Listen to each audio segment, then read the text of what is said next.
ये कहानी है एक जादूगर की जो जादू दिखाने के लिए प्रसिद्ध होता जा रहा था।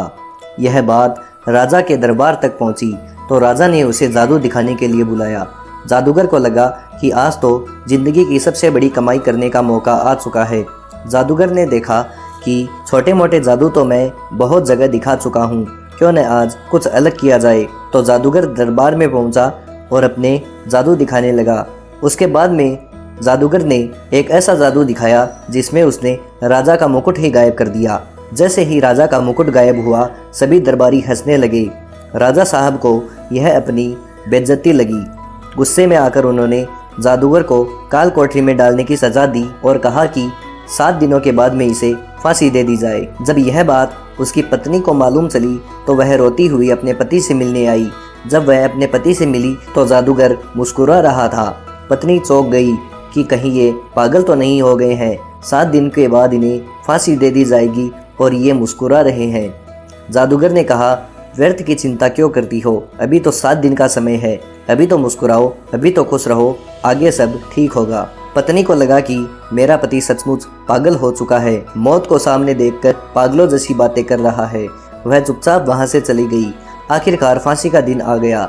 राजा घोड़े पे सवार होकर जादूगर के पास उससे मिलने के लिए पहुंचा। जब जादूगर ने देखा कि राजा घोड़े पे आया है, तब उसके दिमाग में एक विचार आया। जैसे ही राजा जादूगर के पास आया तो जादूगर उदास होकर रोने का नाटक करने लगा।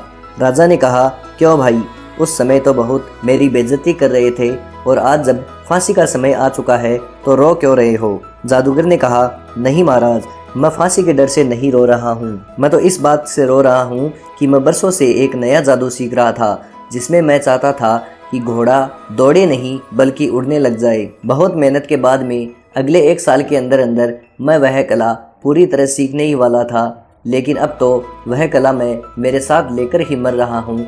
इसी बात से मैं दुखी हो रहा हूँ। ऐसा सुनकर राजा के मन में लालच आया। राजा ने सोचा कि अगर जादूगर ऐसा घोड़ा तैयार करके मुझे दे देता है तो मैं बड़े बड़े युद्धों में आसानी से जीत जाऊंगा और मेरी वीरता के गाथा सालों सालों तक चलती रहेगी। इसी लालच में राजा ने जादूगर से कहा, चलो एक काम करता हूँ, तुम्हें 1 साल का समय देता हूँ।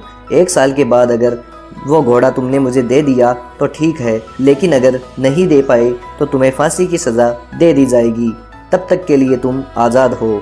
जादूगर सीधा अपने घर पहुंचा, जहां उसने देखा कि सभी घर में मातम मना रहे थे, लोग रो रहे थे। उसकी पत्नी रो रही थी, लेकिन अपने पति को जिंदा देखकर वह खुश हो गई। उसकी पत्नी ने जादूगर से पूछा कि आपको तो फांसी देने वाले थे, आप जिंदा कैसे बच गए। तो जादूगर ने कहा कि राजा ने मुझे एक शर्त पर छोड़ा है, 1 साल के अंदर अंदर मुझे उन्हें ऐसा घोड़ा देना है जो कि उड़ता हो। पत्नी यह सुनते ही वापस मायूस हो गई। उसने कहा, यह तो नामुमकिन है। जादूगर ने कहा, मुझे पता है कि यह नामुमकिन है, लेकिन अभी मेरे पास 1 साल का समय है।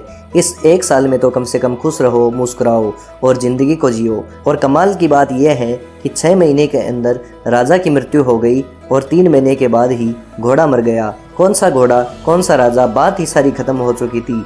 जादूगर जो कह रहा था कि कल की चिंता मत करो, बात बिल्कुल सही रही। दोस्तों, यह छोटी सी कहानी हमें सिखाती है कि ज़िंदगी में बहुत सारे लोग आज में खुश नहीं हैं, बल्कि कल की चिंता करके दुखी रहते हैं। तो दोस्तों, हमें आज में खुश रहना चाहिए, कल की चिंता नहीं करनी चाहिए। जब समस्या आएगी तब उसका निपटारा हो जाएगा, लेकिन उसके बारे में सोच कर पहले से ही चिंता करना व्यर्थ है। दोस्तों, इसी तरह की कहानियाँ सुनने के लिए हमारे चैनल को सब्सक्राइब करें और वीडियो को लाइक करें।